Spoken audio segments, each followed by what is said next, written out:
La diffusion vient de démarrer. Tous les participants sont en mode écoute seul.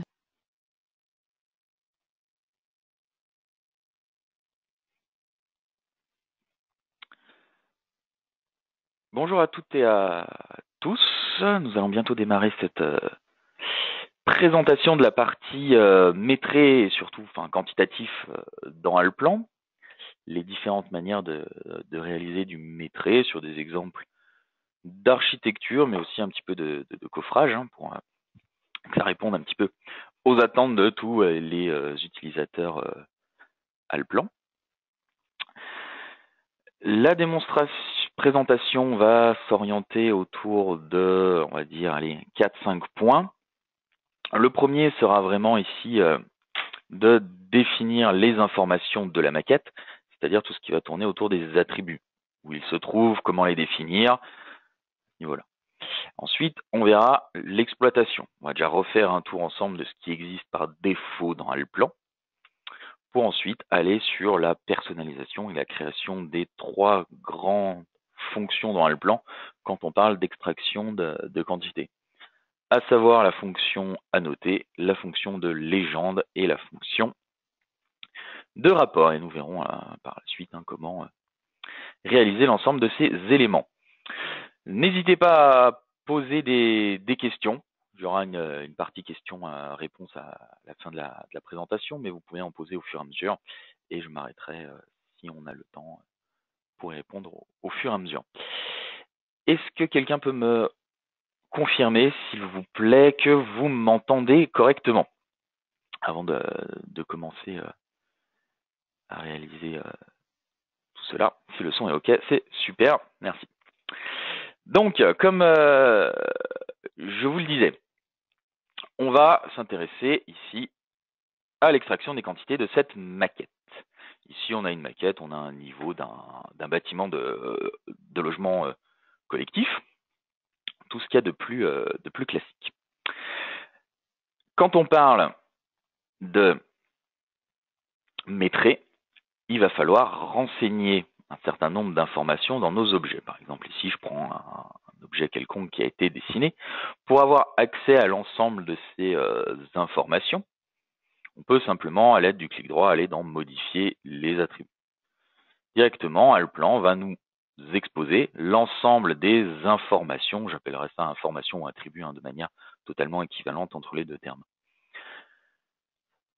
Dans notre mur, on va retrouver toutes ces informations. Ces informations, elles sont soit géométriques, comme on peut le voir ici, et liées directement à ce que j'ai modélisé. Je ne peux pas les modifier directement en venant finalement manuellement les modifier. On a des informations sous forme de texte. Par exemple, ici, le matériau de mon élément. Si je partais sur du béton, on pourrait directement à ce niveau-là modifier, c'est ouvert. Ici. On peut lier ces éléments, par exemple, à des bibliothèques. Ici, c'est une bibliothèque Alplan. On y reviendra peut-être en fin de présentation, donc là, ce n'est pas vraiment l'objet de gérer les bibliothèques, mais plutôt comment d'extraire les quantités. Ces bibliothèques peuvent être ici organisées, ce qu'on appelle dans Alplan des Q4. Elles peuvent être très simples, c'est des menus déroulants. Dès que vous allez taper quelque chose, Alplan va vous le reproposer au fur et à mesure. Et ainsi, couche par couche, je vais pouvoir définir un certain nombre d'informations ici. Évidemment, ces informations peuvent être centralisées dans un système, et c'est même le but. On ne va pas venir retaper à chaque fois les matériaux des éléments. Une notion importante, c'est la notion ici d'unité qui renvoie directement, quand vous dessinez un mur, si je reprends un mur ici, à la notion de grandeur. Cette notion de grandeur, finalement, ça va être l'unité, le métré de base de l'objet. C'est-à-dire qu'ici, je choisis du mètre carré, j'aurai du coup un résultat, ce sera une surface. Si je choisis ici du mètre cube, j'aurai du coup un volume de béton armé, ce qui est plutôt cohérent, et une surface d'isolant. Vraiment, la gestion de ces attributs pourrait être assez complète en soi. Par exemple, ici, une poutre, une fois de plus, modifier les attributs.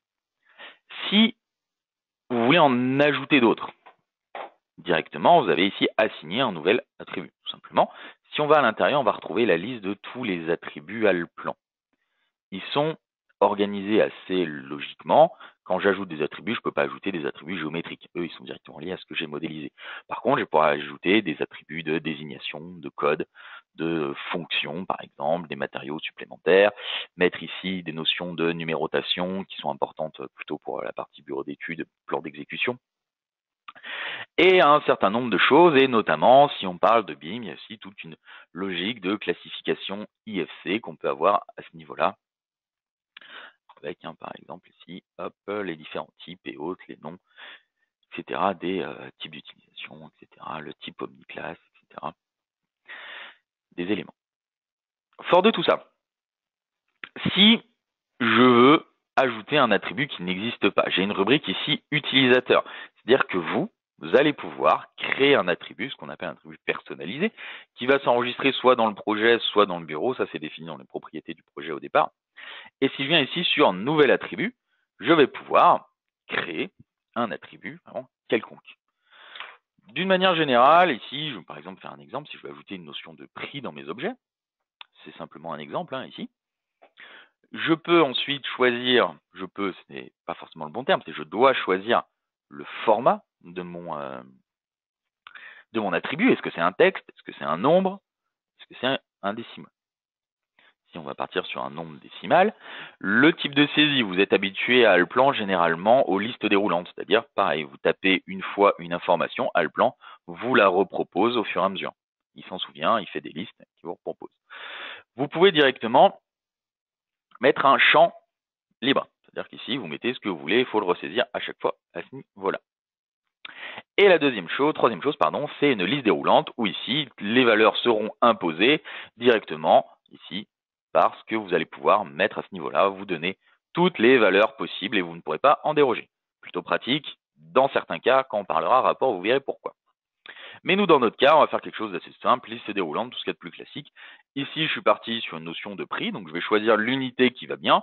Pour un prix, par exemple, de l'euro. Valeur minimale, on incrémente à 0. Et la valeur maxi, on peut être généreux ici, ça ne bloquera pas l'élément. Ok, j'ai mon attribut ici. J'ai juste à double-cliquer dessus et automatiquement, il va s'ajouter à ce niveau-là. Et je vais pouvoir mettre une notion de prix à mon élément. C'est pour ça que très facilement, ici, j'ai mis une notion de prix. Si on parle ici plus sur des notions de bureau d'études, on peut aller positionner des informations de ratio d'armature directement de la même manière, nombre décimal, liste déroulante, unité ici. Hop, on est sur du centimètre carré d'acier, valeur par défaut 0, maxi, c'est pas forcément un problème à ce niveau-là, et directement j'ai rajouté une information de ratio. Très facilement. Ici, je le fais ponctuellement sur un objet. Pour dire plus ici, mais vous allez pouvoir ici dans la partie attributs, il y a une partie attributs maintenant dans le plan 2018, si vous êtes sur des versions encore antérieures, vous le retrouvez dans module supplémentaire gestionnaire d'objets. Et vous retrouvez la même chose ici, avec le modifier des attributs que j'utilisais directement dans le clic droit, mais vous allez retrouver transmettre, ajouter à plusieurs éléments, etc. Vraiment pour faire du management autour de ces attributs et des notions qui y sont liées. Ces attributs, vraiment, j'y ai passé un petit peu de temps en début de présentation parce que ça va être la base de tout ce qui va suivre. L'objectif du maîtrise dans le plan, c'est de venir extraire ces informations de différentes manières, comme je le disais tout à l'heure, mais le but du jeu sera vraiment juste de venir interroger ces éléments. Et le fait de lier tout notre maîtrise à ces éléments le rend évidemment dynamique. C'est-à-dire qu'ici, très rapidement, si je viens ici sur cette poutre, je modifie sa hauteur, je la passe en 35, tant pis, elle diminue dans mon animation, mais évidemment, si je regarde l'attribut, automatiquement, l'attribut hauteur est passé à 35. C'est finalement, ces attributs sont liés à ce que je modélise et c'est ça qui rend dynamique notre quantitatif. Comment je peux extraire mes éléments, mes attributs ici? Je peux, dans un premier temps, par exemple, utiliser la fonction annoter. Comme je vous le disais, annoter, c'est une fonctionnalité qui va me permettre d'aller chercher les informations d'un élément unique. Je vais interroger élément par élément. Par exemple, ici, si je redescends, par exemple, ici, j'ai une pièce directement. Si je clique dessus, je valide ma sélection et automatiquement, Allplan me propose de venir annoter la pièce. Vous devez tous connaître la notation standard où vous allez choisir ici soit de représenter la fonction et la désignation, on peut l'entourer. Je vais pouvoir aller chercher aussi son volume si j'ai envie et aller chercher ici son périmètre. il me met toutes les informations au fur et à mesure ici. Par contre, ce qu'on va voir tout doucement dans la présentation juste après, vous allez pouvoir créer vos propres informations. Parce que finalement, si je me mets directement sur la notation d'objet ici, je peux avoir accès à toutes les infos. Le problème de fonctionner comme ça, c'est que toutes mes infos, ben voilà, elles se mettent de manière désorganisée, pas mise en forme, etc. Ce qui n'est pas propre. Par contre, elles sont là, elles sont dynamiques. Donc finalement, l'intérêt de ce style d'annotation, que j'appellerais aussi annotation personnalisée par abus de langage, je vais pouvoir, par exemple, ici, si je vais dans le projet, paf, je vais chercher mon annotation de pièce, on verra comment on peut aboutir à ce genre de choses. Aussi, je vais retrouver la désignation, le matériau de surface, le niveau brut et fini, la hauteur sous plafond, le périmètre, etc. Et évidemment, ici, je l'ai fait sur un seul élément. Je pourrais très facilement venir ici utiliser un filtre, lui dire que je veux annoter les pièces qui sont où, qui sont ici, je valide et il va me proposer d'annoter les pièces les unes après les autres. Très facilement ici.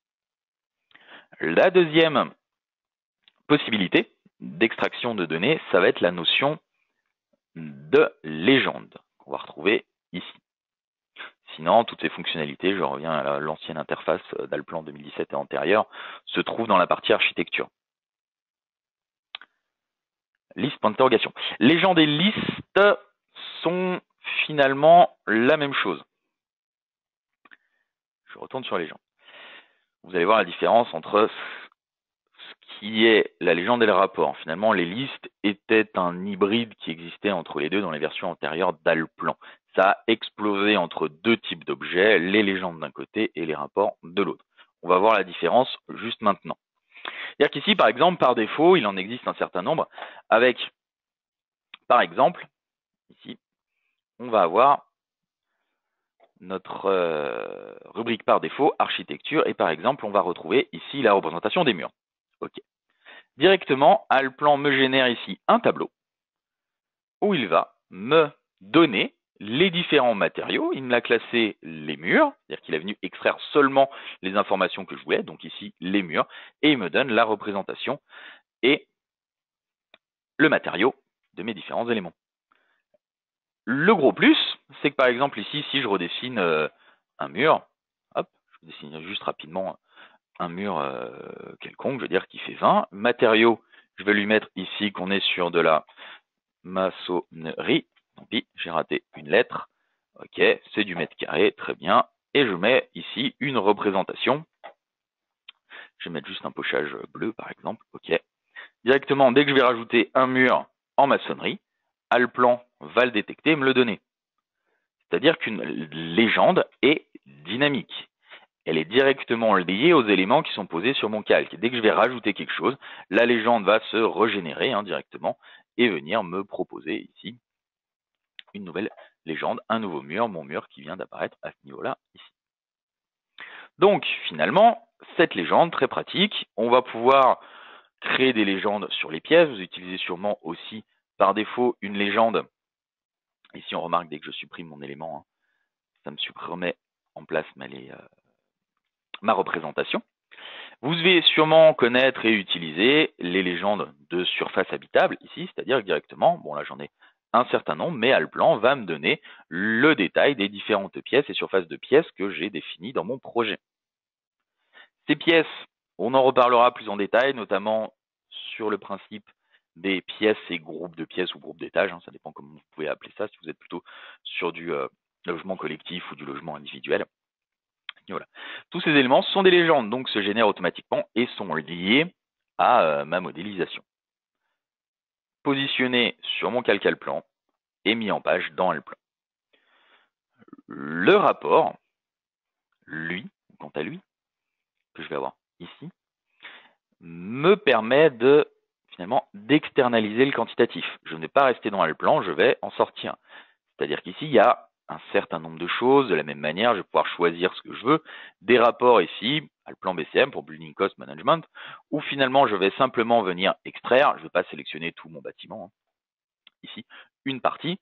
Et Alplan me génère, ça c'est ouvert sur mon deuxième écran, un rapport dans lequel je vais retrouver les éléments classés par leur matériau, d'où l'importance du matériau lui-même. les minutes de mes traits, la grandeur de base. J'insistais sur la grandeur tout à l'heure. Ici, mes balcons, je retrouve mes surfaces de pièces, mes éléments de second œuvre quand il y a, etc., etc. Vraiment, tous les éléments extraits et centralisés. Centralisés et exportables aux différents formats de la suite Excel, de la suite Office, pardon. Excel, PDF, Word, etc. Vraiment, j'externalise le métré. Mais après, on peut aller chercher différentes informations. Il y a une notion de filtre dont on parlera, comme dans la légende, où par exemple, je vais pouvoir lui dire que je vais aller chercher les pièces, et dans les pièces, je veux par exemple le détail de toutes mes pièces. Pareil, j'en prends un certain nombre, je ne vais pas tout resélectionner entièrement à chaque fois. Hop, et ici, je vais retrouver le détail de mes pièces avec, ici, les images et la composition de mes différentes pièces avec les éléments à l'intérieur et qui y sont liés. On retrouve aussi dans certains rapports une logique de vérification, c'est-à-dire qu'ici, si je viens cliquer par exemple sur ce cellier, je clique là, Alplan est capable de me localiser, que ce soit en 2D, en 3D, je vérifie les éléments, les compositions, etc. Ça me permet vraiment d'avoir un regard critique sur ce que je suis en train de faire avant de venir ici exporter ces infos ou les retravailler. Voilà. L'autre rapport que vous utilisez peut-être si vous connaissez la logique des pardon, je suis parti dans les jambes, des groupes de pièces, c'est l'exposé des groupes de pièces ici où finalement je vais avoir un métré directement de mon, ici je les ai regroupés par appartement et je retrouve le détail de mon appartement ici. Et ici pour l'instant on est que dans du standard, tout ça vous l'avez directement ici sur les pièces ou par exemple sur les éléments de seconde œuvre, vous allez retrouver ici une rubrique seconde œuvre. Dans la rubrique seconde œuvre, vous allez retrouver fenêtre, porte, etc. Ou pour les personnes qui ont une problématique plutôt bureau d'études, ici dans la partie gros œuvre, la vue d'ensemble des quantités qui va nous permettre vraiment d'extraire toutes les quantités, pas seulement une grandeur. Dans les rapports, on ne sait jamais comment sont calculées les surfaces, portes et fenêtres déduites. Avez-vous une description des modes de calcul suivant l'intitulé des rapports? On y viendra tout à l'heure, avec notamment un exemple sur les murs que je ferai en création de rapports. Vous verrez qu'il existe différents attributs, notamment les surfaces brutes, les surfaces nettes, etc., qui ou pas, enfin qui, dans un cas ou dans l'autre, d'utilisation de l'attribut, génère une soustraction des ouvertures ou pas. À ce niveau-là. Pour le détail des attributs, je vous remontrerai qu'ils sont décrits dans l'aide Alplan ainsi que toutes les formules qu'on utilisera au fur et à mesure du métré. Avant de passer à autre chose et à la création des annotations, un petit quelque chose, notamment vous avez remarqué que dans les rapports, vous avez les différentes informations de votre agence ou de votre bureau. Elles sont à régler une fois pour toutes. Vous allez dans Outils, vous allez dans Outils, Définition, et vous avez ici nom et adresse bureau.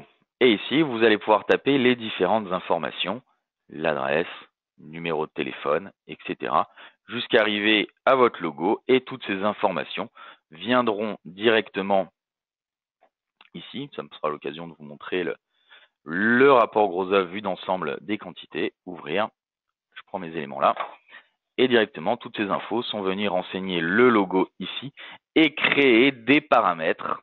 Directement ici, on retrouve le nom, les différents, l'adresse, la date, etc.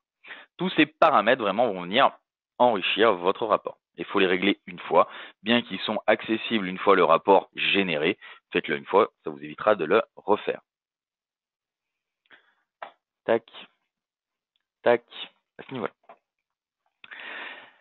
Petit tour au niveau des questions. Tac, tac, tac. Comment fait-on en concours pour garder l'anonymat dans les fichiers extraits?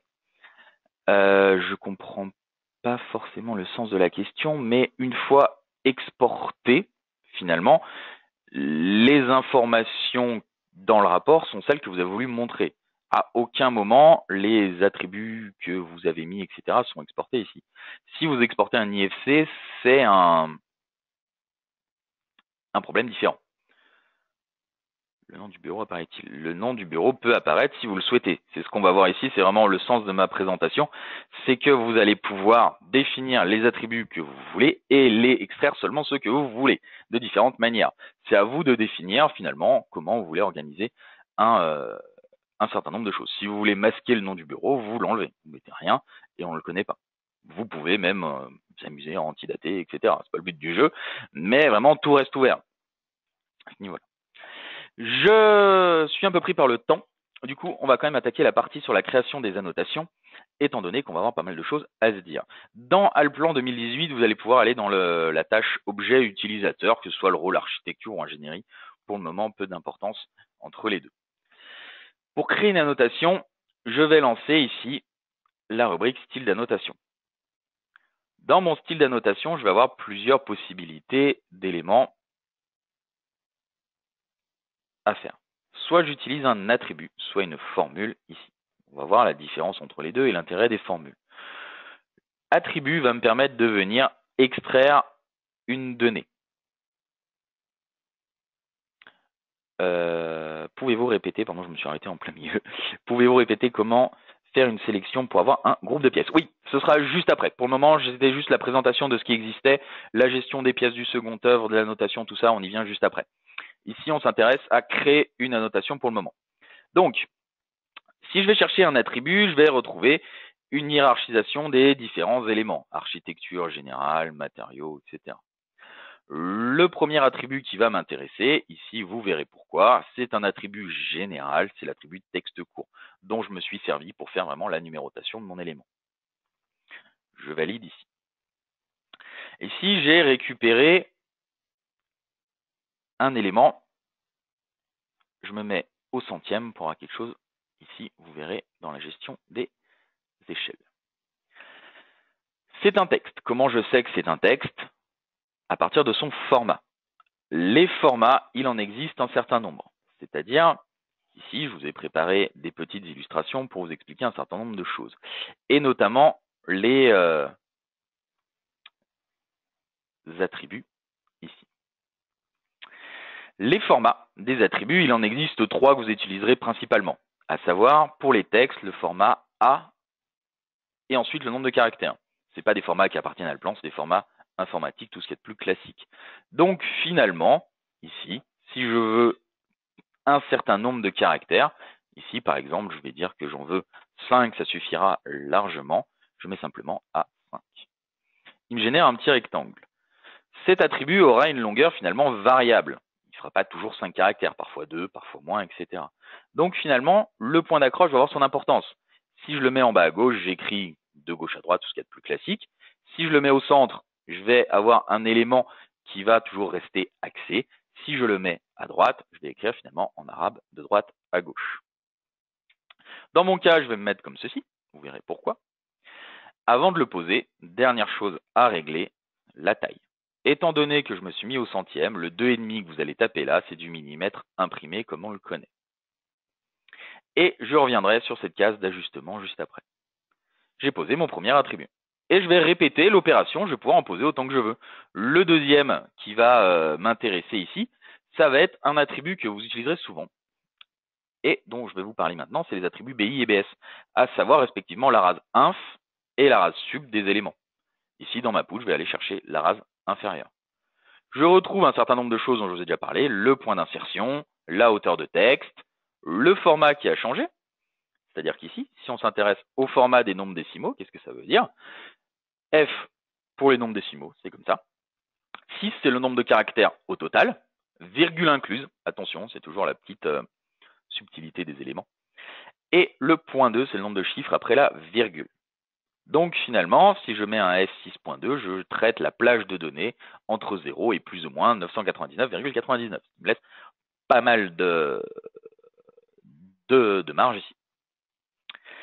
Ces formats, je vous en parle, c'est à titre indicatif. Ne vous angoissez pas avec ça. Alplan les gère correctement. J'ai pris un attribut de texte, il m'a mis le bon format. J'ai pris un attribut décimal, il m'a mis le bon format. Par contre, ce que je vais devoir régler, c'est son unité. Ici, il est venu dans son unité de base qui est le millimètre. Je vais pouvoir lui dire que moi, finalement, je veux mon arase en mètres. Et ensuite, je vais pouvoir venir formater le nombre. est-ce que je veux afficher le signe, c'est-à-dire je vais avoir retrouvé un plus devant les valeurs positives et plus ou moins devant 0. Et aussi, est-ce que je veux afficher le signe ou pas? C'est-à-dire qu'ici, afficher le signe, l'unité, pardon, est-ce qu'à la fin, il va m'écrire mètre ou est-ce qu'il m'écrit juste plus 2,50? Je vais laisser l'unité à la fin. OK, je suis bien en mètres. Et dernière chose que l'on peut faire, c'est venir ici ajouter un texte avant. Et ici, directement, je vais pouvoir venir positionner mon deuxième élément. Et finalement, c'est comme ça que je vais pouvoir mettre mon annotation sur plusieurs lignes. Je choisis attribut par attribut et je positionne mes éléments tels que je le souhaite. Je leur donne évidemment une police, etc. Je ne vais pas rentrer dans tous ces détails de personnalisation des éléments, mais je vais me retrouver ici avec mon deuxième attribut. Je vais vous parler d'une formule qui est plutôt pratique. Les formules, finalement, vont me permettre de mettre en parallèle des attributs, faire des calculs entre eux, en ajouter deux, les diviser, les multiplier, faire des additions de différentes valeurs pour retrouver, par exemple, la hauteur sous plafond. Je vous en parlerai tout à l'heure. Vous avez vu passer rapidement la petite miniature que je vous avais préparée. Mais ici, une formule qui est plutôt pratique, c'est la formule format. J'y viendrai juste après. Cette formule format, ici, me permet finalement de travailler avec n'importe quel attribut et d'en faire une zone de texte. C'est-à-dire que je vais pouvoir mettre plusieurs attributs les uns après les autres très facilement. Mon objectif, c'est d'écrire la section de ma poutre. Donc S, 2.80 x 40 hauteur. Si je voulais faire ça sans la formule, je devrais positionner un texte, puis un attribut, puis un texte, puis un attribut, puis un texte. Ce qui est lourd, et notamment, si on commence à avoir plusieurs attributs les uns après les autres avec des longueurs variables, ça ne marche plus. Donc, je vais pouvoir venir utiliser ces infos ici. Comment cela fonctionne? Je retourne dans mon éditeur de formules et on retrouve toutes les formules à ce niveau-là. Ici, on n'a pas le détail. Ce que je vous disais, si vous ouvrez l'aide à le plan, je vous remontrerai ça en fin de présentation, le chemin exact, mais vous retrouvez ici le détail de toutes ces formules. Ça ne sort pas de nulle part ici. Je vais y passer un petit peu de temps, étant donné que les formules qu'on a ici seront les mêmes utilisées dans les légendes et les mêmes utilisées dans les rapports. C'est un côté pratique de la chose, c'est que finalement, une fois que vous les avez compris, c'est les mêmes partout. Donc, première chose, allez chercher la formule format.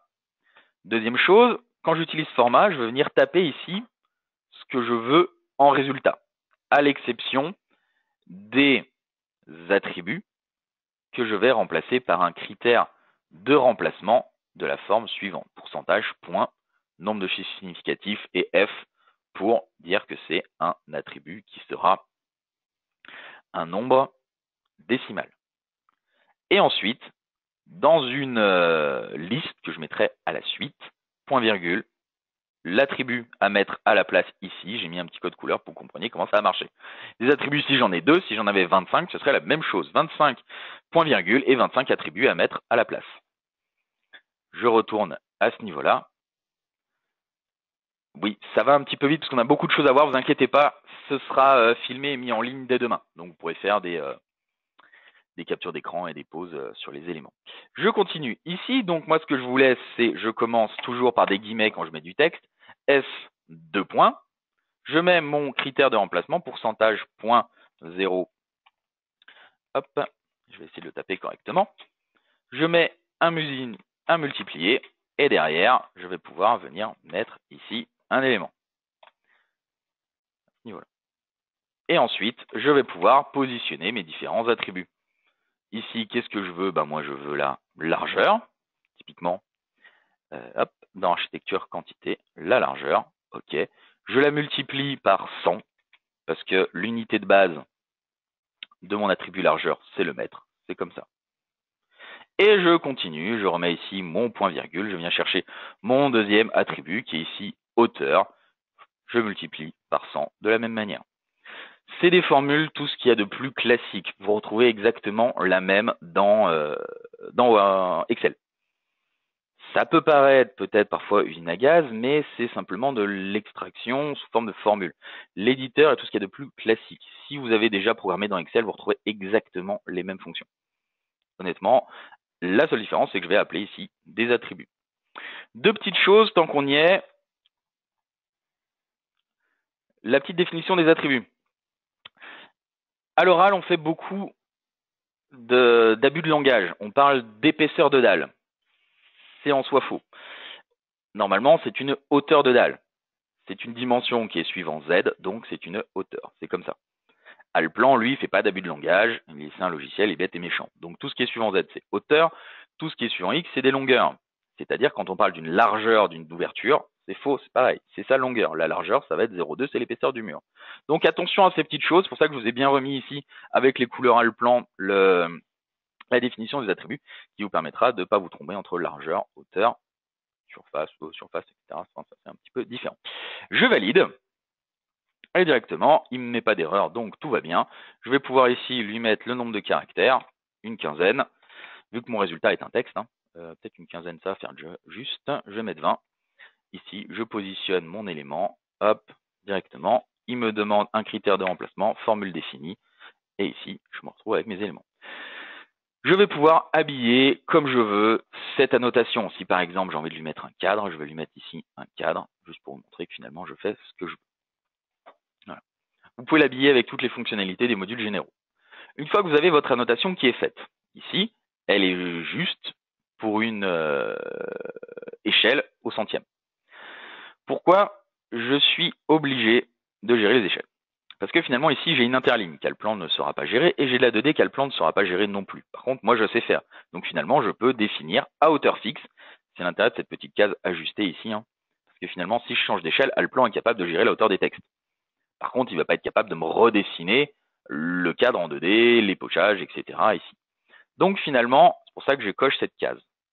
Et je vais, ici, copier mon élément. Je la copie, cette annotation, et je vais, ici, la redimensionner. Tac, tac, 0,5. Et lors de l'enregistrement, je vais simplement dire à Allplan d'utiliser celle-ci tant que je suis à une échelle inférieure utiliser celle-ci, pardon, tant que je suis à une échelle inférieure à 50. Au-delà, j'utiliserai celle-là. Donc finalement, style d'annotation toujours, tout se passe au même endroit. Définir une sous-macro. La sous-macro, ici, il y en a une qui dépend soit de l'échelle, soit du type de dessin. Ici, on est parti sur échelle. Supérieur ou égal, strictement supérieur à 0 et inférieur ou égal à 50. Je vais utiliser celle-ci à partir de ce point-là. Et ensuite, entre 50 et 100, je vais utiliser celle-ci à partir de ce point-là. Je valide. Je mets non ici. Ce serait compliqué de vous expliquer pourquoi, mais mettez non, retenez ça. Et derrière, je vais pouvoir l'enregistrer où je le souhaite. Par exemple, ici, dans mon projet, par exemple. Je lui donne ici une entrée. Je vais par exemple l'appeler ici coffrage. Et derrière, je lui donne le nom directement. Et ici, le nom, ce sera, je ne sais plus sur quoi j'étais sur poutre. OK, OK, et c'est fini. Et maintenant, finalement, si je veux l'utiliser, je remonte au 50e. Mon plan étant au 50e, ce sera plus sympa. Dès que je viens ici, clic droit, annoter. Je vais retrouver dans la liste de mes styles d'annotation, dans projet, coffrage, je retrouve ici ma poutre. J'ai mis un cadre beaucoup trop grand, mais ce n'est pas mon problème ici. Je retrouve bien l'information de texte court, la section et la rase. Et tout ça est dynamique, c'est-à-dire qu'ici, si je viens modifier la rase et la hauteur, automatiquement, tout se met à jour. Et également, si je passe au centième, mon cadre s'agrandit automatiquement ici. Mon bloc est soit de cette taille-là, soit de cette taille-là. J'ai géré ici la variation d'échelle. J'ai géré la variation d'échelle, l'extraction d'informations, etc. Vraiment, tout ce qu'il fallait à ce niveau-là. Deuxième chose, si je voulais faire une annotation dans de ce genre-là.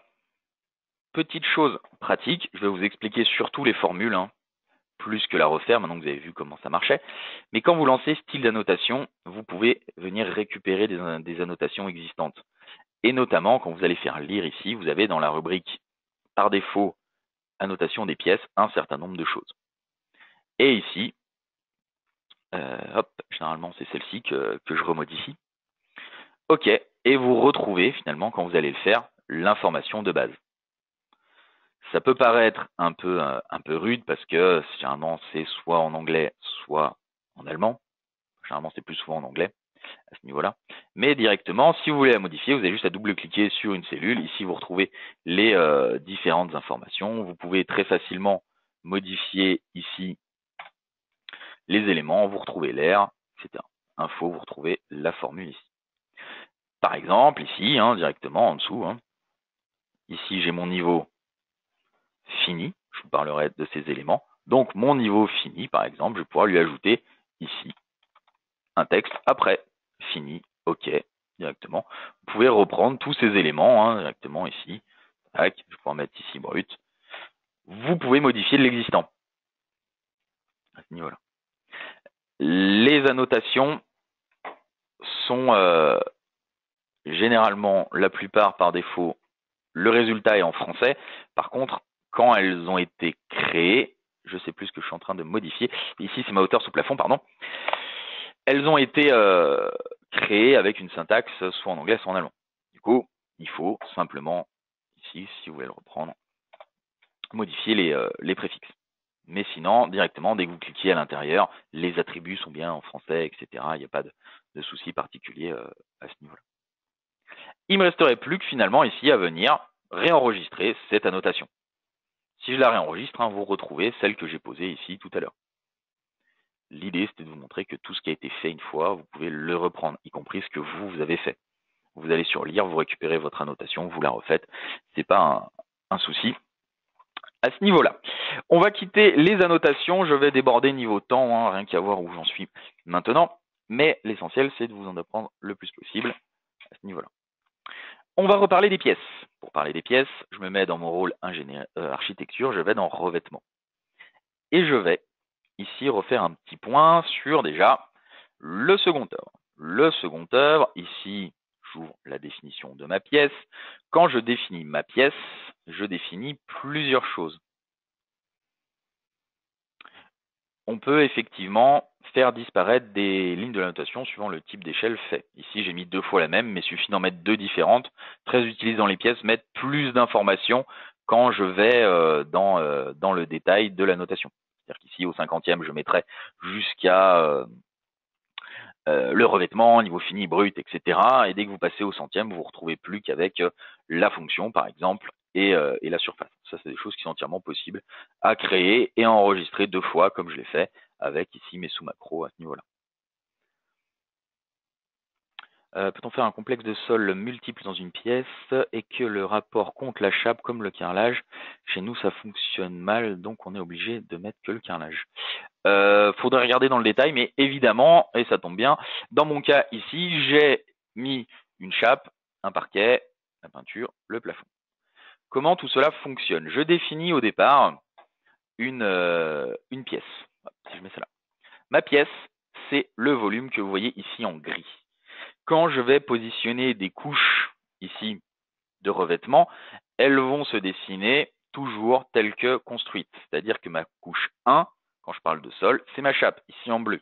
Ma couche 2, ce sera le parquet qui va se mettre dessus.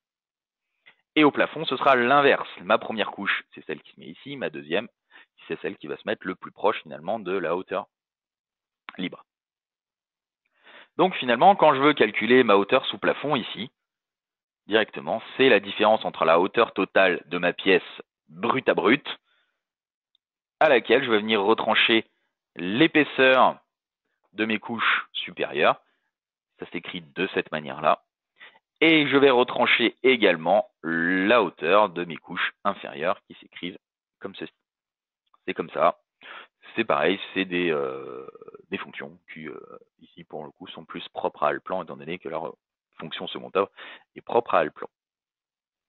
Fort de tout ça, quand vous dessinez du second œuvre, vous avez ici une épaisseur, un facteur. Si vous mettez un facteur supérieur à 1, vous allez majorer la surface.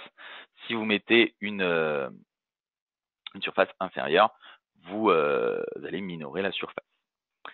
En ce qui concerne ici Allplan BCM, c'est une bibliothèque externe, c'est ce que je vous disais tout à l'heure. Vous pouvez aller lier directement des objets que vous tirez d'une bibliothèque. Ici, Allplan BCM, c'est un logiciel séparé d'Allplan. Il a le même nom, mais c'est vraiment un logiciel. C'est une base de données. Il y en existe d'autres qu'on peut lier à Allplan ici ou qu'on peut créer de manière plus manuelle. Fort de tout ça, à la moindre modification, évidemment, si j'augmente la hauteur de ma chape, ok, directement, la hauteur sous plafond diminue, ainsi que mon niveau fini qui augmente. Voilà, vraiment tout l'intérêt. Pour faire mes légendes, ici, que je faisais tout à l'heure, je vais pouvoir regrouper mes éléments. Pour regrouper les pièces, vous avez la fonction qui est ici, qui est la fonction groupe de pièces. Cette fonction groupe de pièces va me permettre de venir, par exemple ici, je vais appeler ça, je lui donne une désignation, T2, appartement 1. Je vais mettre ici une petite couleur assez légère pour qu'on comprenne de quoi on parle, et je vais venir créer et sélectionner du coup les pièces qui m'intéressent. Par exemple, toute celle-ci.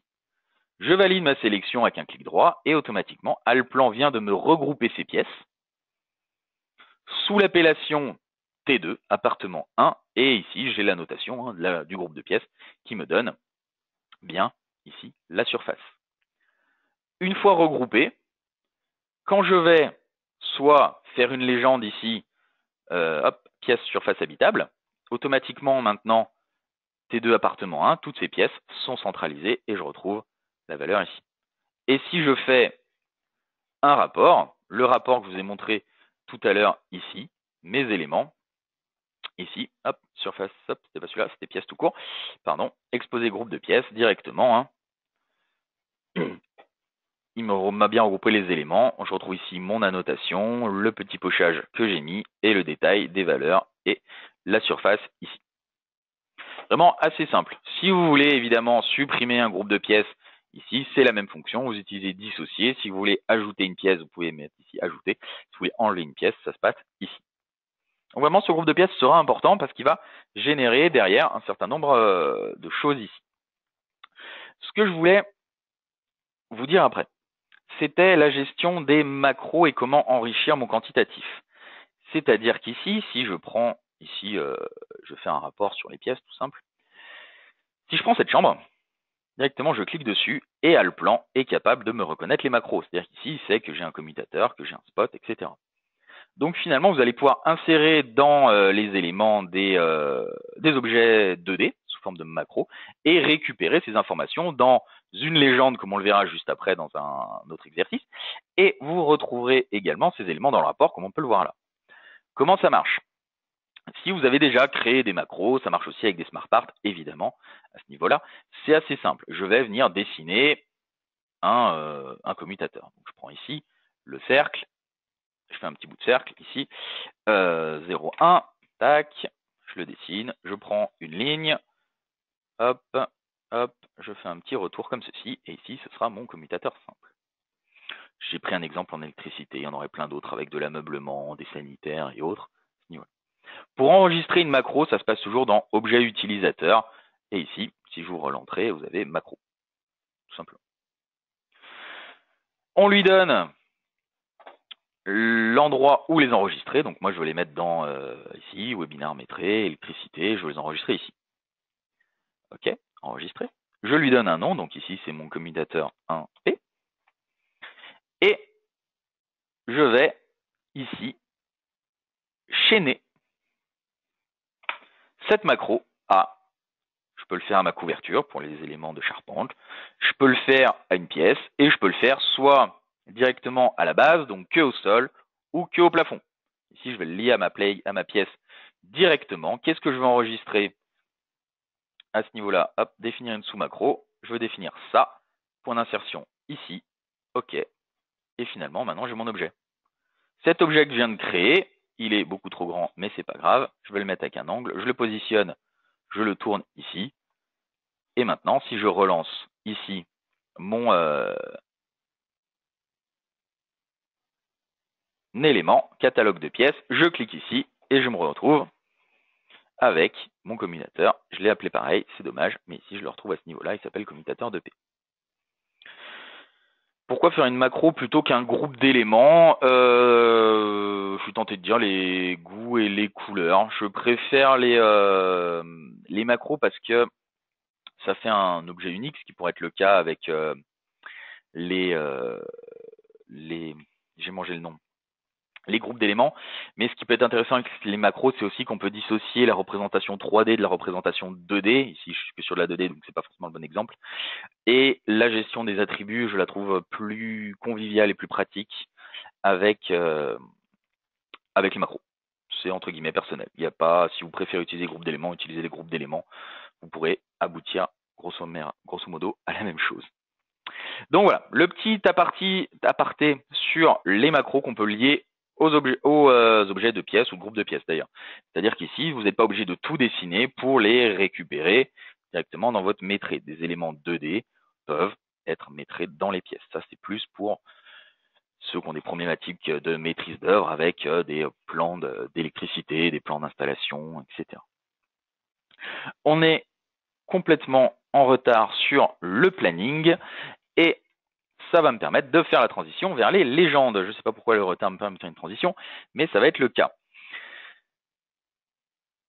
Est-il obligé d'être sur le même calque? Merci de poser la question, parce que je vais oublier de vous le dire. Effectivement, pour que le lien, c'est un peu comme les priorités dans le plan, pour qu'elles aient lieu, c'est un peu comme pour que les plans de référence quelconque ou de toiture prennent en compte les objets, il faut que les éléments soient positionnés sur le même calque, sinon il ne va pas le voir. Vous pouvez évidemment ensuite, si vous voulez les afficher, pas les afficher, passer par les layers et des jeux d'impression. Ce sera le plus simple ici. J'enchaîne sur la création des légendes. J'en ai préparé ici quelques-unes. Comment ça marche? Quand je vais créer une légende, pour les mêmes raisons de gestion d'échelle, je me mets au centième. Quand je la crée, je l'utiliserai à l'échelle que je veux. De toute façon, Alplan va pouvoir gérer la hauteur. Mais à la création, je me mets au centième.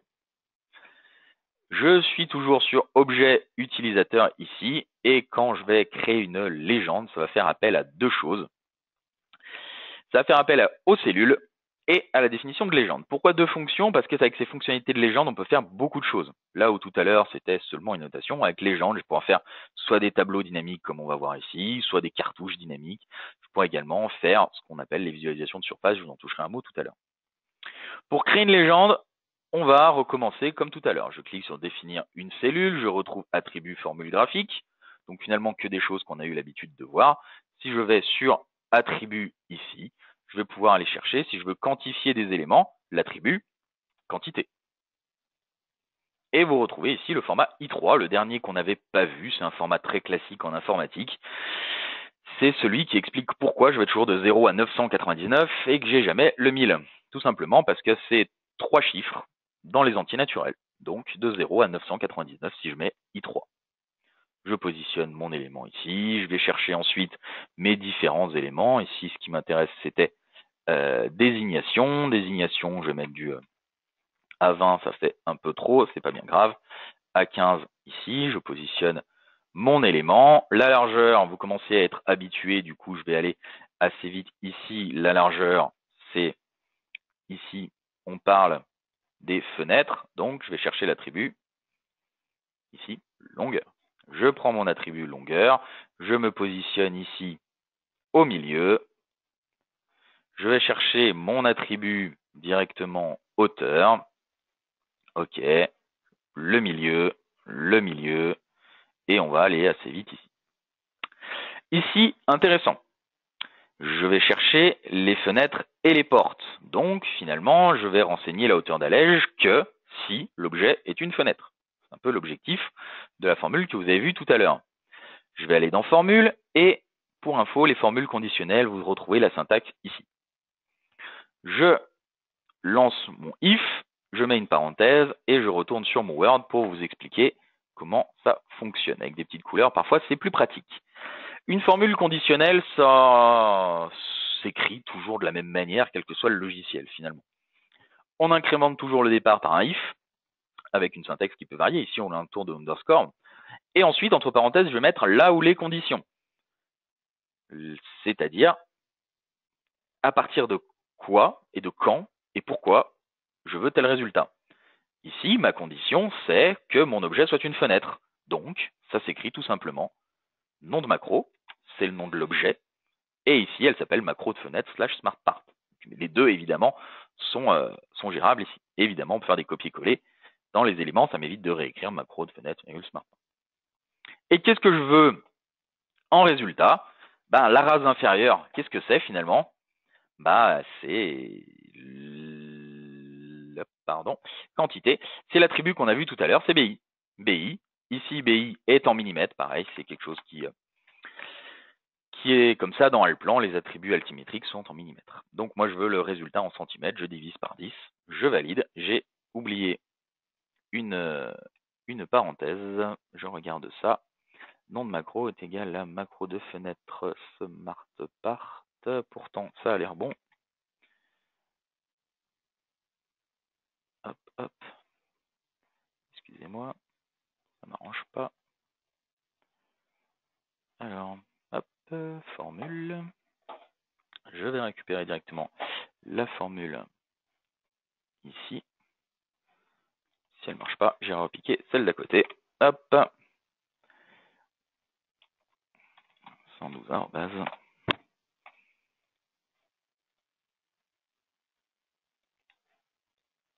Bon, je repiquerai la formule en dessous, excusez-moi. Et la dernière des possibilités, c'est la possibilité de mettre une cellule graphique, c'est-à-dire que directement, je vais pouvoir retrouver la représentation de mes éléments.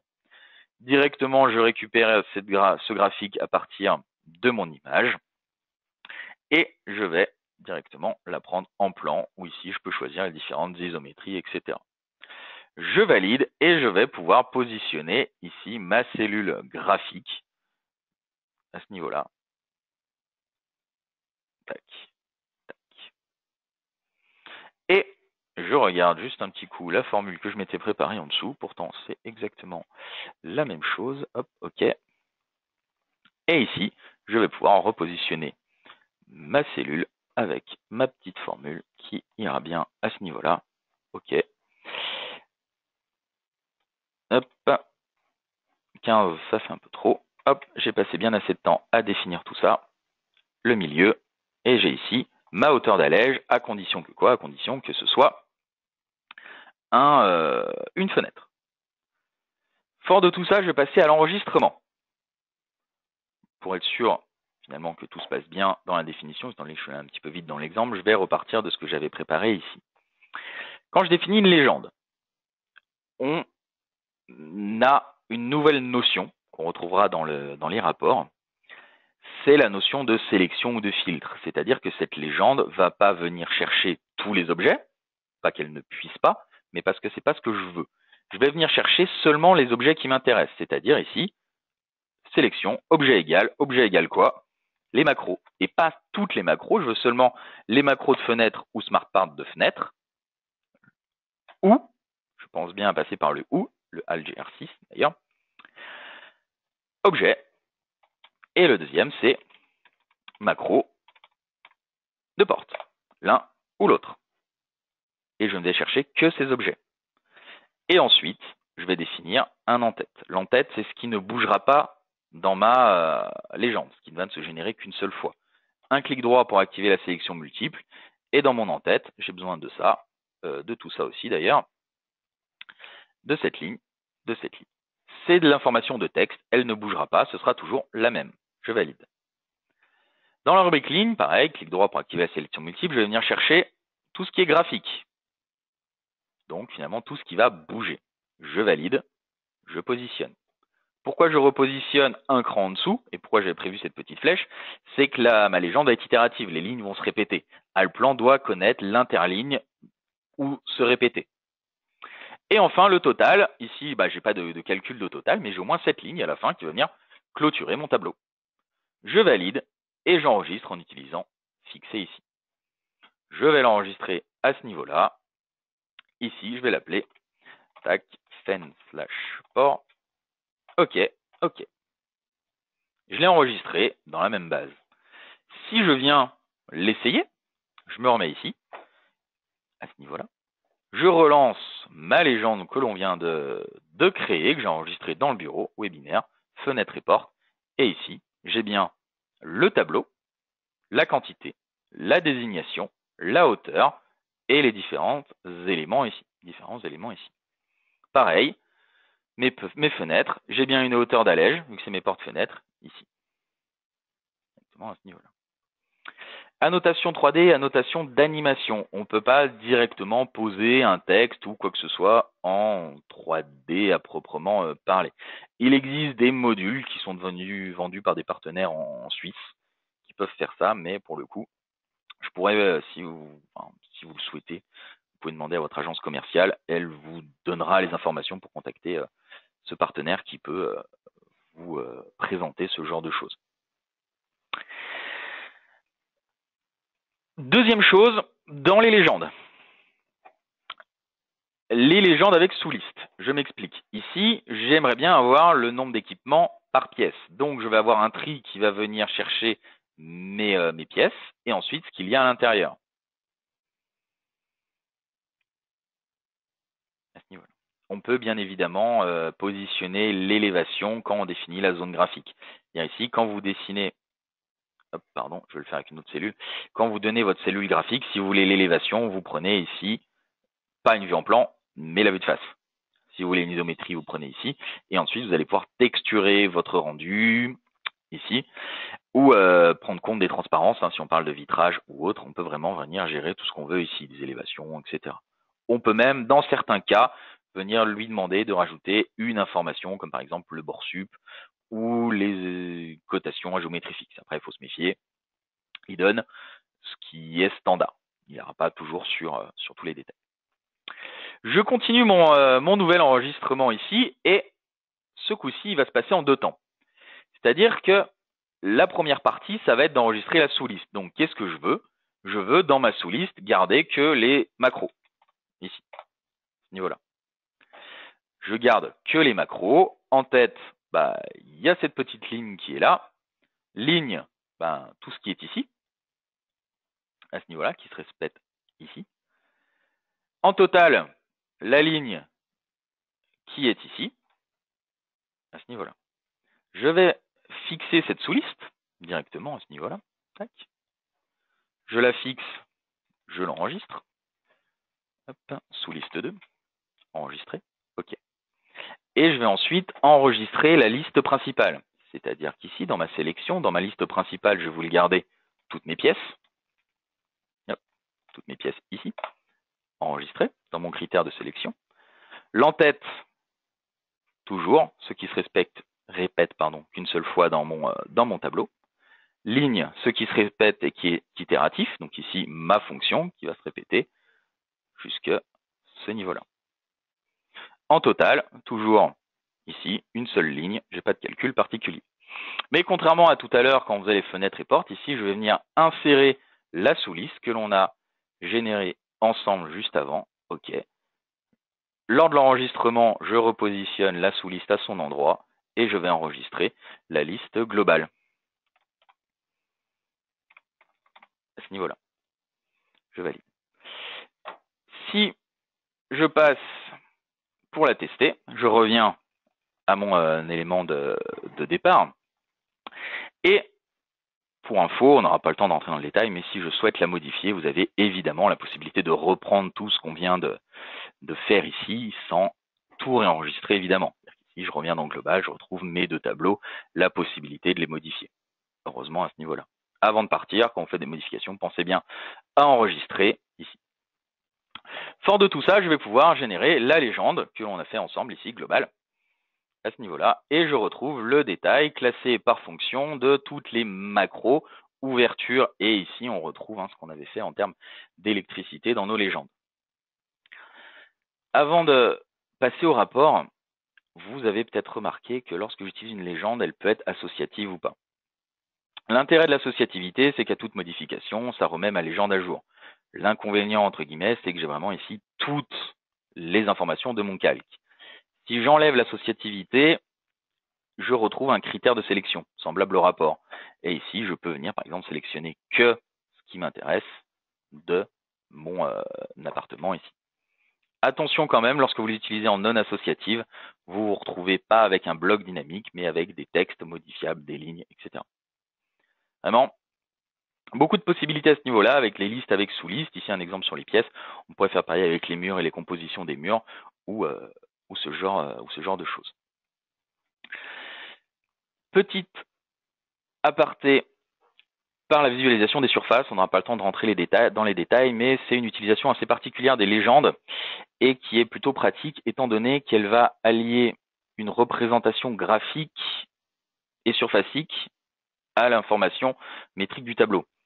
C'est-à-dire qu'ici, je peux venir localiser un élément, par exemple ici, mes surfaces de base, et dans mes couches de surface de base, je vais pouvoir aller chercher et visualiser un matériau, un attribut, donné ici matériau. La chape, si je ne souhaite pas l'avoir, je l'enlève et je me retrouve avec carrelage et parquet. Visualisation associative. Et ici, Allplan est capable de me générer un tableau qui vient me localiser avec d'un côté le matériau ici carrelage et l'autre parquet. Évidemment, on pourrait faire ça sur l'ensemble des objets, sur l'ensemble du projet, etc. Le lier à des types de dessins, faire un certain nombre de choses à ce niveau-là. La vidéo de ma présentation sera disponible normalement dès demain matin, le temps que je la compile et que je la poste. Il faut parler de la déduction des ouvertures dans les mètres carrés de peinture. Oui, on y vient sur la partie rapport. Parce que pour l'instant, on a parlé des annotations, on a parlé des légendes, maintenant on va parler des rapports. Pour les rapports, on va pouvoir, dans un premier temps, essayer le rapport qui nous servira de base. C'est-à-dire que j'ai préparé ici un rapport, entre guillemets, vierge, avec juste les informations de base. Ici, je pourrais vous le donner, je vous donnerai de toute façon toutes les informations pour retrouver mes éléments. Ce rapport ici est assez basique, c'est-à-dire qu'il va me ressortir l'épaisseur, la surface, avec et sans déduction. Du coup, on vient à ce que vous souhaitiez faire, le volume. Pour le moment, pas de notion de tri, de filtre, etc. Donc, j'ai tous les éléments en vrac ici avec les informations non triées. Comment va fonctionner ce rapport? Plusieurs choses à lui donner. Il va falloir que je lui donne les différents éléments à extraire et également ici les informations à donner. Je reprends un petit schéma ici. Évidemment, je pourrais vous faire suivre le Word avec les schémas. Comment fonctionne le rapport? Le rapport part de la maquette. J'ai ma maquette qui est ici. Première chose, quand je fais mon rapport, je fais une sélection. C'est ce que je viens de faire ici. Quels sont les éléments que je veux voir? Dans mon rapport, je vais devoir définir deux choses. Un filtre qui va me permettre de garder seulement les informations que je souhaite. Dans notre exemple ici, ce sera clé mur. Et également, ce qu'on va appeler, c'est pas moi qui l'appelle comme ça, c'est le nom directement en anglais, c'est les data fields, qui renvoient aux attributs qu'on va venir sortir de notre modélisation. Je ne vais pas forcément tout prendre. Je vais prendre que ce qui m'intéresse. Comment est-ce qu'on va procéder? Pour faire un rapport, on va passer directement, toujours dans objet utilisateur, donc là vraiment c'est le nerf de la guerre, j'allais dire. Ici, je me mets dans une...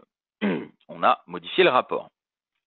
Modifier le rapport, je vais venir chercher mon webinaire rapport 1, ici, ouvrir.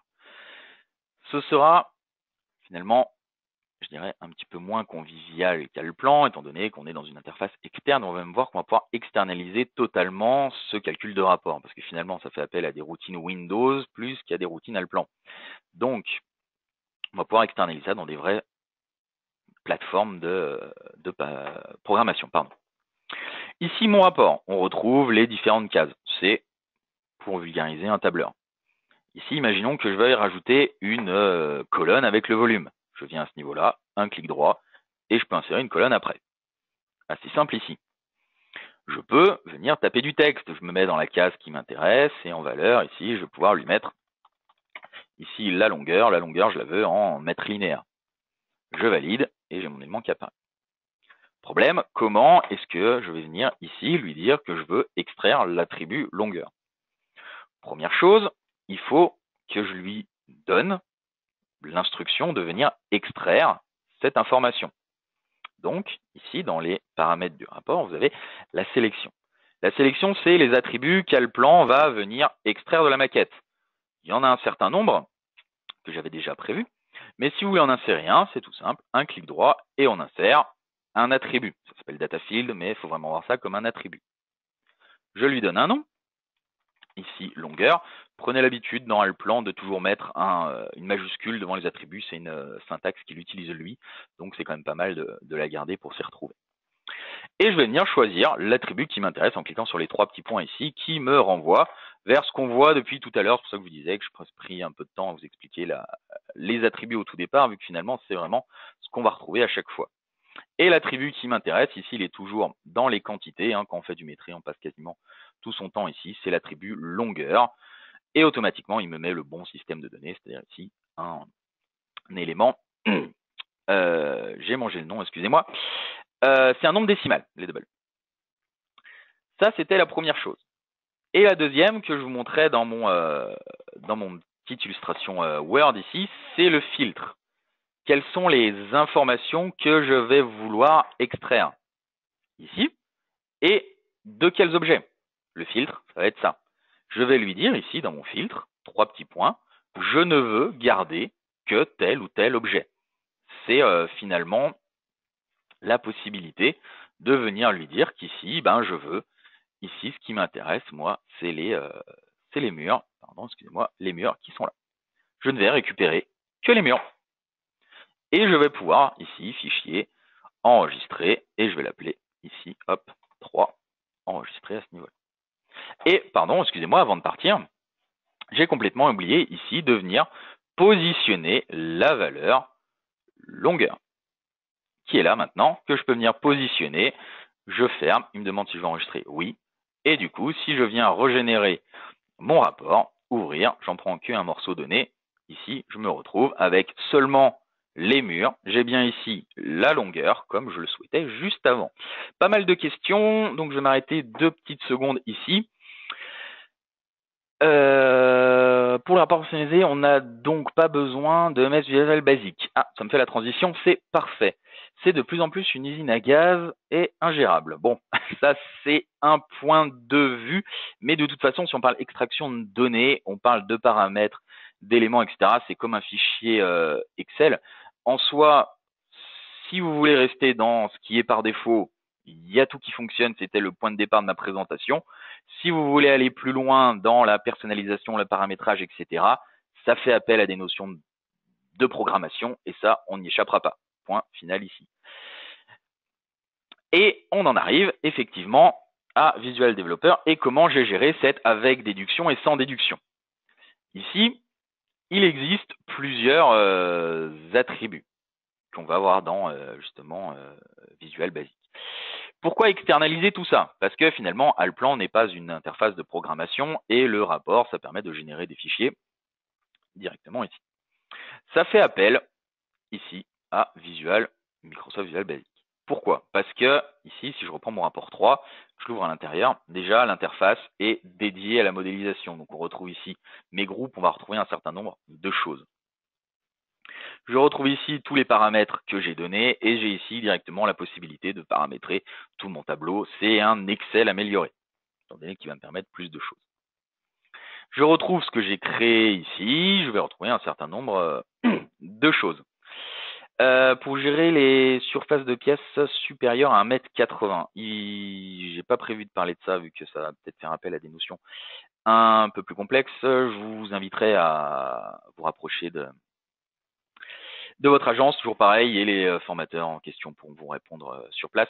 Mais grosso modo, on va aller interroger la différence entre le bas et le haut de la pièce. Après, la question, c'est est-ce qu'on parle d'auteur sous plafond ou de hauteur brute, et on va pouvoir retrouver les différentes hauteurs et différences entre les deux, et en fonction de la différence, je déduis la surface en question.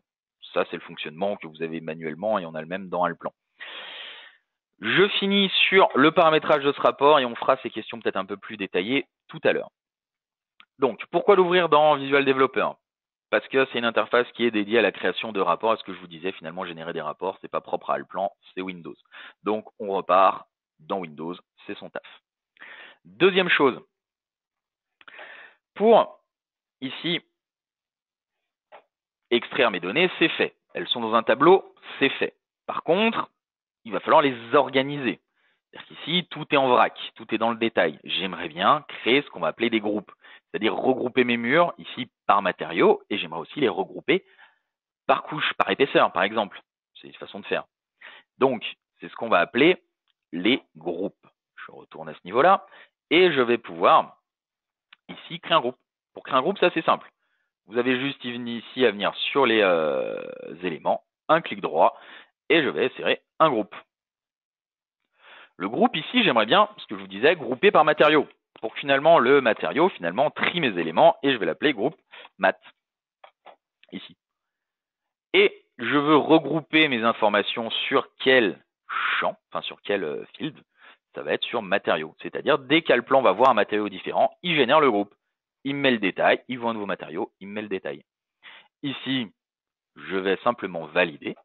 Et finalement, l'information de matériau ici, je ne la veux plus là, je la veux juste au-dessus. Et je vais venir glisser matériau ici. On voit déjà beaucoup plus de souplesse qu'on n'avait pas dans le plan.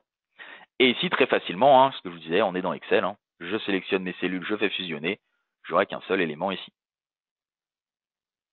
Pareil, si j'ai envie de fractionner, ça marche aussi. Clic droit, fusionner, fractionner. Pareil, si je veux créer un groupe par largeur, je vais insérer un groupe. Deuxième chose, paf, groupe, largeur. Et je veux regrouper par rapport à quoi? Par rapport à la largeur des murs. OK. Pareil, donc finalement, cette colonne ne m'intéresse plus. Clic droit, supprimer la colonne. Et l'information de largeur, je la mets où? Je la mets ici. Je fusionne les deux, fusionner, fusionner. Et on va voir le résultat. J'enregistre. Et deuxième intérêt, c'est que directement, en parallèle, je modifie, je peux tester directement. Rapport, webinaire 3, et je vais tester ici en prenant quelques murs directement. Ils sont bien classés maintenant par matériaux. Et je retrouve ici ma largeur. Le problème, c'est que pour l'instant, c'est pas très sympa. C'est pas très visuel. On va pouvoir améliorer ça, bien évidemment. Pour améliorer le visuel, je retourne dans visuel. Déjà, je peux mettre de la couleur. Donc, je sélectionne la case qui m'intéresse. Je retrouve à droite ici les propriétés. Et là, par exemple, je peux lui mettre, hop, on va mettre un petit light coral, pourquoi pas. Et ici, je vais pouvoir lui mettre quelque chose, pareil, hop, je n'allais pas aller chercher trop loin, ça m'évitera de scriver. Voilà, un élément un peu gris. Par contre, ici, c'est pas fou, il m'écrit 20 et c'est tout. J'aimerais bien pouvoir, ici, taper une formule pour avoir quelque chose de plus sympa. Donc, je vais aller dans Expression. Et ici, je retrouve un éditeur de formules qui va pouvoir me permettre de faire beaucoup de choses. J'allais dire beaucoup trop de choses, évidemment, tout ne s'applique pas à le plan, mais on va pouvoir faire ce qu'on appelle des concaténisations de texte ici. C'est-à-dire que j'aimerais bien écrire épaisseur. Hop, je mets juste ça à la fin, entre guillemets. Hop, couche de mur, voilà, 2 points. Et derrière, j'aimerais bien ici mettre la valeur. Plus, je vais chercher mes éléments et j'aimerais bien mettre la valeur de la largeur. Plus, des guillemets, et je vais faire centimètres. Voilà, j'ai fait mes éléments. Problème pour le moment, c'est que ça ici, c'est pas un texte. Donc je ne peux pas ajouter à ma chaîne de texte quelque chose qui n'est pas un texte. Dans les fonctions ici, vous allez retrouver tout ce qui est conversion. Passer d'un type à l'autre. Moi, ce qui va m'intéresser ici, ça va être str. En gros, je le retranscris en chaîne. Donc tout simplement, ici, je vais pouvoir venir taper str et entre parenthèses, mon élément ici. OK. Et ici, ce sera, vous verrez, beaucoup plus sympa à l'œil. Deuxième chose, quand je parle de mise en forme, ça va être d'une part tout ce qui va être le style des bordures. Ici, est-ce que je veux une bordure à gauche, à droite, en haut, en bas? Comme dans Excel toujours, j'ai l'impression de dire ça toutes les 2 minutes. Ici en solide, pareil. Ici, border style, en solide, il y a des dashes, etc. Et deuxième chose, ici, l'alignement du texte. Ici, l'aligner à droite. Si je veux l'aligner à gauche, vous faites ce que vous voulez, que ce soit sur un plan horizontal ou un plan vertical dans la cellule. J'enregistre ici et vous allez voir que mon extraction commence à vraiment ressembler à quelque chose. J'ai bien le détail, les couches, les couleurs qui sont totalement utilisables à ce niveau-là. Ce qu'il me manque pour le moment, maintenant que je sais me mettre en page, je sais créer un groupe, il me manque quand même le total à chaque fois. Comment avoir Visual Developer? Je vous donne tout à la fin. Enfin, je vous donne tout. Il y a tout un tutoriel qui reprend ce genre d'exemple avec en lien les éléments de téléchargement ici. Ça se télécharge gratuitement sur Internet, Visual Web Developer. Si c'est un logiciel payant, je ne vous en aurais pas parlé, je serais resté dans le plan. Comment créer une somme? Parce que j'aimerais bien avoir le total de tout ça, à ce niveau-là. Ce qui va être intéressant, c'est de comprendre comment fonctionne le groupe. Le groupe fonctionne toujours ici, avec un en-tête, le détail et le résultat. C'est-à-dire qu'ici, j'ai mon épaisseur de mur qui renvoie directement à la fin du groupe. Donc finalement, si je mets une somme à ce niveau-là, je vais retrouver la somme de quoi? La somme de tous mes murs par épaisseur de voile. Si je réécris les mêmes formules juste en dessous, je me retrouve avec ici le résultat par matériau. C'est ça en ça qui va être intéressant ici. Donc, tout ce que j'ai à faire ici, c'est de venir taper la formule de somme. Et la formule de somme est ici assez simple, elle se trouve dans agrégat. Agrégat, ça me permet de gérer des données ensemble. C'est la somme de quoi ici? Je ne sais plus où je suis. C'est la somme des surfaces. Et ce sera, c'est la somme champ des surfaces. Ici, je ferme. Ici, je vais avoir la surface brute, sans déduction. Pourquoi? Parce que j'ai utilisé l'attribut surface. J'écris la même fonction à côté, et c'est comme ça que finalement j'ai eu les déductions. Je ne suis pas allé finalement très loin, j'ai utilisé surface mur net. Et finalement, ici, je me retrouve avec la surface nette déduction faite des ouvertures. Tout simplement. Je ferme ici, et voilà, vous avez compris le principe, hein, je ne vais peut-être pas toutes les écrire, on déborde clairement sur le temps qu'on s'était donné ici. On avait volume, je peux fermer, OK. Et ici, je vais laisser tomber la somme des longueurs. Et ce que je vous disais, je peux tout simplement les copier-coller juste en dessous et j'aurai mon résultat. Comment faut-il... Bon, excusez-moi, je passe juste aux questions. Il faut mettre la peinture dans les murs et pas dans les pièces. Ça va dépendre de comment vous voulez récupérer les informations. Ici, moi, je suis venu extraire l'information de mur, mais j'aurais pu venir chercher les pièces et lui demander la surface latérale. On en revient à la notion de filtre et des infos que je veux. Ici, moi, j'ai filtré les murs, donc évidemment, je n'ai pas la surface de peinture. Par contre, si j'avais filtré les pièces et demandé les surfaces latérales, j'aurais ma surface de mur, de peinture de mur. Et non, vous n'allez pas me mettre une couche dans le mur multicouche ici. C'est, entre guillemets, un exemple donné. On ne va pas pouvoir tout traiter ici. Fort de tout ça, je supprime cette ligne qui ne me sert plus à grand chose. Je valide. Et si on regarde le résultat, le résultat, ça se passe dans Alplan et on commence à avoir un rapport qui commence à avoir quelque chose d'intéressant. J'ai ici, du coup, mes sommes à chaque fois. Valeur, longueur, tac, tac, tac, mes 3 sommes, ici, à chaque fois, par élément. De cloison, de trucs, etc. Fort de tout ça, la dernière chose qui va nous renvoyer à modifier le rapport, ça va être la définition. Ici, ça va peut-être aller un petit peu vite parce qu'il faut quand même que je vous parle encore de 2-3 petites choses. Les informations que je peux définir, ça peut aussi être des images. C'est-à-dire qu'ici, je vais pouvoir venir insérer un graphique. Et ce graphique, je vais pouvoir le paramétrer dans l'image ici. On en revient à ce qu'on disait tout à l'heure. Qu'est-ce que je veux comme image? Est-ce que je veux une vue de dessus, une vue de côté, etc. Est-ce que je veux des textures? Tout un tas de choses ici. Par exemple, j'ai demandé de prendre en compte, j'ai pas mis de texture, je vais juste mettre les couleurs du coup, OK. Et je choisis ici comment le représenter. L'orientation, etc. des différents éléments. Je ferme ici, j'ai enregistré mon nouvel élément et je vais pouvoir venir réouvrir mon rapport dans Visual Web. Pour ajouter une image, je passe ici par la boîte à outils, c'est ce qui me permet de créer des tableaux, etc. Je vais aller chercher ici une image. Cette image, je vais la positionner dans le détail du tableau. Pour la paramétrer, ça se passe juste ici. Je lui mets le format où la chercher dans la base. Je veux une image en JPEG, par exemple. Et la valeur, je vais simplement aller chercher ici un new field 1 que je n'ai pas nommé, qui est ici mon image. J'enregistre un coup et simplement dans les différents paramètres de dimensionnement de l'image, soit je laisse faire Alplan, ce que je vais faire ici, AutoSize, soit je mets la cellule d'une taille donnée et Alplan respectera la taille de la cellule donnée.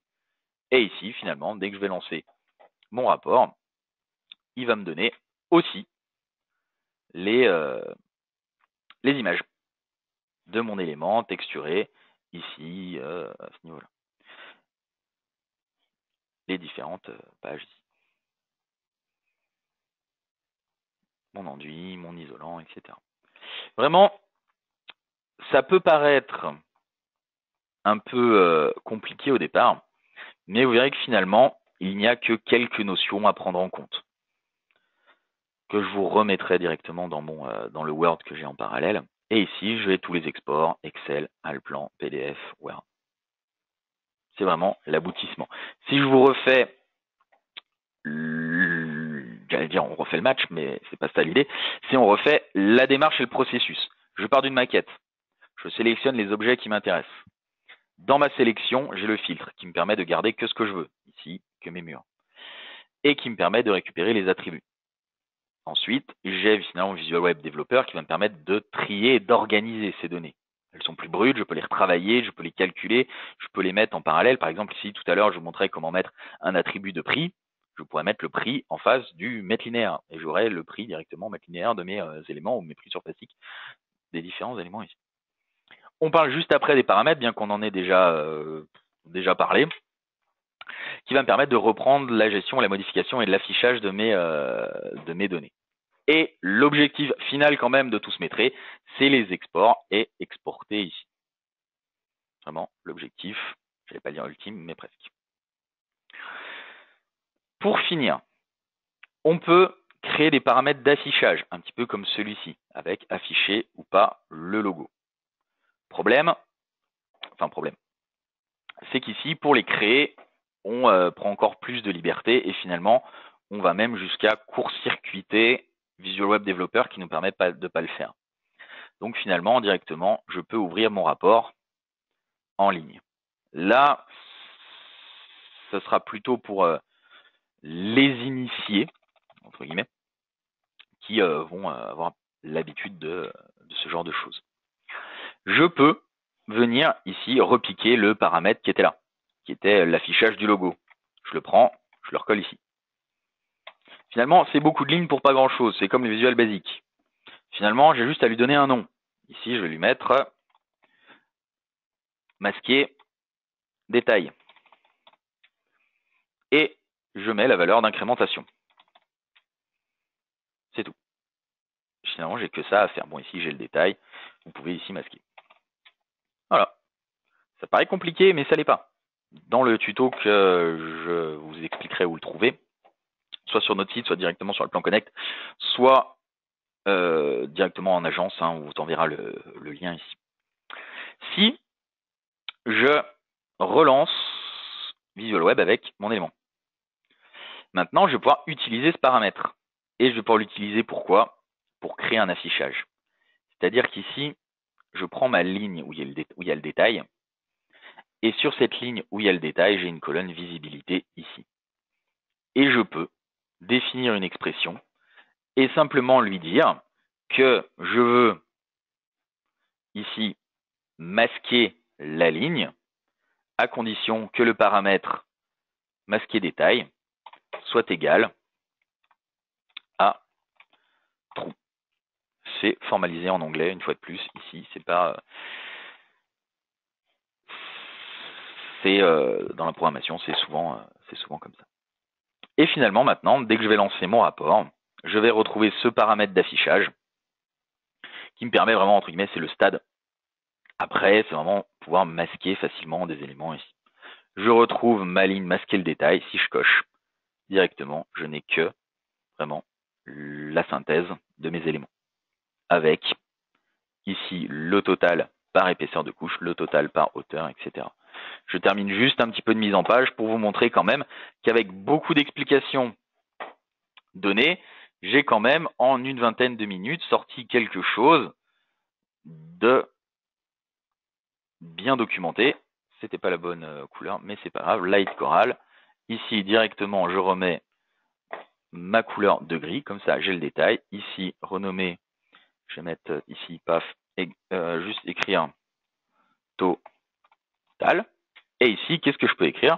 je peux écrire égal total, pardon, entre guillemets ici, évidemment, plus directement fields, je vérifie juste que je l'écris correctement, matériaux.value.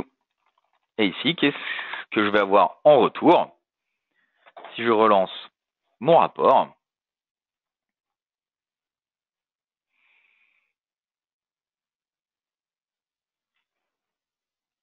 j'aurai bien le total et total béton ici, total par couche, total ici, cloison, etc. Donc, beaucoup de liberté. C'est le côté intéressant de la programmation, c'est que finalement, vous êtes plus lié à ce que peut vous imposer le standard Allplan.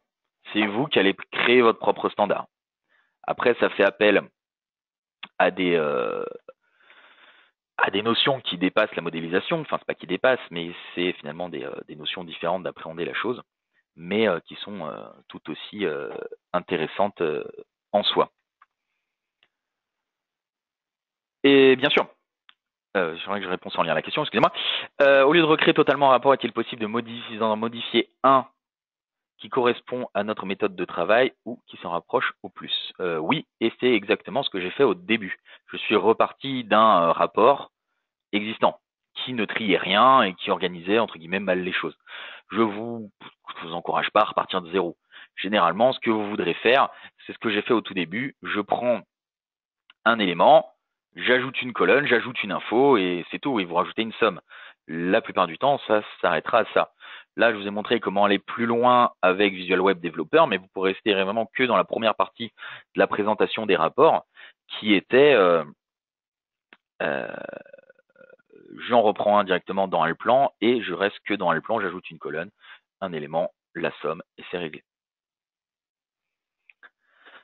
Juste avant de passer vraiment une partie question, bien que je les ai traitées dans la majorité au fur et à mesure, petit rappel sur comment créer des rapports. Ici, je suis passé à chaque fois par la fonction rapport, c'est moi qui fais la sélection, etc. Par contre, vous pouvez le paramétrer directement dans votre structure de bâtiment. C'est-à-dire qu'ici, imaginons que je veuille rajouter un rapport, clic droit, ajouter un rapport.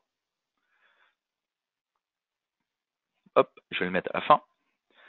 Je peux le renommer, je vais l'appeler ici, je vais l'appeler mur web, parce que c'est celui qu'on a fait ensemble. Et un peu à l'instar d'une définition d'une vue ou d'une coupe, je vais pouvoir lui donner des calques sources, avec ici, par exemple, mon étage, tout le bâtiment, etc. Donc si vous avez un gabarit de structure calé, ça marche plutôt bien. OK. Et ensuite, je vais pouvoir configurer le rapport. On retrouve une sélection de layers aussi. Et à cet endroit-là, je vais pouvoir aller chercher le rapport que j'étais en train de faire. Le plan, on le retrouve ici. Et je vais pouvoir choisir directement le mode de sortie. Ici, moi, je vais rester en visionneuse parce que j'ai paramétré les autres différemment, mais directement, je vais pouvoir faire, par exemple, un export Excel et le positionner dans tel dossier, etc. et le régénérer comme je veux. Ici, OK. Deuxième intérêt de fonctionner comme ça, c'est que vous pouvez directement tout créer plusieurs rapports d'un bloc. Si je mets créer les rapports finalement à la suite, et il va tous me les créer. Il me fait le rapport groupe de pièces en PDF, il me fait le rapport pièces détail dans Word, et il est en train de me générer ici le rapport des détails de mur dans Excel, et enfin il m'ouvrira la visionneuse. Et vraiment ici, il me les ouvre tous en cascade, hein, vraiment à ce niveau-là. Ici, c'est juste pour illustrer le fait que j'ai plusieurs modes d'export et plusieurs formats d'export. Ici, il me les génère et il me les ouvre automatiquement. Ici, c'était le détail des murs hein, dans Excel. Je retrouve tout le détail. J'ai retrouvé ici mon élément directement. Hein, voilà, on remarque ce que j'ai fait ensemble. Hein, c'est pas bluffé en soi. Hein, c'est bien ce qu'on a fait ensemble ici. Et pareil, je vais retrouver le détail ici. Donc, si je descends un petit peu, je vais retrouver les pièces qu'on a faites ensemble. Ici, voilà, par exemple, cet élément ici. Et enfin, mon rapport ici de mur sur tout mon projet qui s'est généré ici, mais y compris les murs circulaires, évidemment. À ce niveau-là, avec le total béton, hein, si je réduis le détail, je me retrouve avec ça. Vraiment, j'ai essayé de vous donner un aperçu le plus global possible du quantitatif. Ce qui n'a pas été abordé dans cette présentation, c'est vraiment toute la partie et la gestion des, des attributs projet. C'est peut-être je vais juste finir là-dessus, mais vraiment juste pour élargir le propos de la gestion de ces légendes, attributs et autres, c'est la possibilité, par exemple, d'aller sur du cartouche dynamique. Ou directement ici, c'est une légende hein, que j'ai définie ici dans ma configuration de page en utilisant ici légende de plan et qui renvoie, enfin qui renvoie tout simplement ici à des attributs de mon plan lui-même, le plan numéro 40 ici, j'ai un gestionnaire de plan, c'est-à-dire qu'ici, mon plan numéro 40, si j'avais envie de l'indexer, je peux. Je mets l'index A, le créateur c'est moi, et la note de l'index, ça va être modification photo, voilà, appliquer. Je peux aussi définir les attributs du projet lui-même. Les attributs du projet, c'est quoi? C'est qui est l'architecte, où se situe le chantier, hop, à ce niveau-là. Et toutes les informations que je vais taper ici sont des informations que je peux réutiliser sous forme de légende, comme je suis en train de vous le montrer là. Hein, tout ce que je viens de taper a renseigné automatiquement mon cartouche. Sous forme d'annotation, on retrouve la fonction d'annoter les cadres, et je pourrais même aller chercher des rapports, effectivement, ici. Euh, hop, si j'ouvre mon élément ici, j'ai des fonctionnalités de rapport qui vont me permettre de sortir, par exemple, l'aperçu de tous les plans. Voilà, avec leurs dimensions, ce qu'il y a dessus, etc. Vraiment, ces fonctionnalités peuvent encore aller plus loin en soi. C'était pas l'objet ici. C'est vraiment juste pour terminer sur une note un peu d'élargissement des possibles et de ce qu'on peut imaginer. Mais vraiment, ce qu'il faut garder à l'esprit quand on se lance dans le paramétrage ici, c'est que finalement, c'est vous qui allez vous poser vos limites. On peut aller très loin dans les éléments qu'on peut faire. Si vous avez des questions, je reste avec vous. Excusez-moi d'avoir débordé un petit peu, et par un petit peu, j'entends une petite demi-heure. Mais normalement, on a fait vraiment un tour complet des différents éléments ici. Si vous avez des questions, n'hésitez pas. En attendant, je vous mets ou remets les coordonnées des différentes agences desquelles vous dépendez peut-être, ou si vous souhaitez des informations commerciales, n'hésitez pas. Si vous souhaitez récupérer, ici je vous parlais d'un lien avec tout un tuto, avec où télécharger Visual Web Developer et ce genre d'informations. Tout ça, je me débrouille pour créer un lien facilement accessible et que tout le monde y ait accès. Et vous retrouverez sur Allplan Connect également, et dans la rubrique des webinaires ou même directement sur notre site, cette présentation en principe dès demain. Je mets dans le même envoi le fichier Word qui m'a servi à vous donner ici, c'était pas celui-là, excusez-moi, quelques petites infos et brides d'informations sous forme de schéma et de couleurs. Ouais, est-ce que je vais créer le lien? Ça, c'est une bonne question. Je vais voir si on peut le mettre directement ici. Dans support téléchargement, ici, généralement, je renvoie vers, vous connaissez peut-être, ici, il y a le data méthode, architecture, ingénierie. Je vais voir s'il est possible de directement faire un lien à ce niveau-là pour que vous ayez accès à ce tutoriel et ce genre de choses. Vous êtes qui? C'est marrant, excusez-moi. Paul-Marie Bouvier, vous m'avez peut-être croisé, je ne sais pas trop. Je m'occupe plutôt de la partie bureau d'études en soi et aussi du métré. Donc après le métré, hein, ce que je vous disais, hein, c'est quelles sont les informations, comment les traiter. C'est juste ça. Et merci à vous en tout cas. Si vous n'avez pas d'autres questions, je vous libère et bon appétit. Pour les plus passionnés de métré, je reste encore un petit peu si vous avez besoin.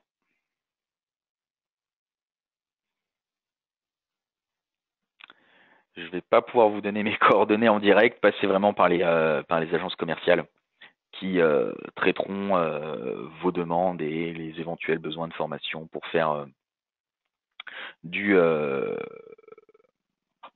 du perfectionnement sur ces points, etc. On peut bien sûr vous accompagner sur la mise en place de différents métraits ou à minima vous aiguiller sur où trouver les documentations et de toute façon je vais me débrouiller pour vous faire suivre ce genre de choses.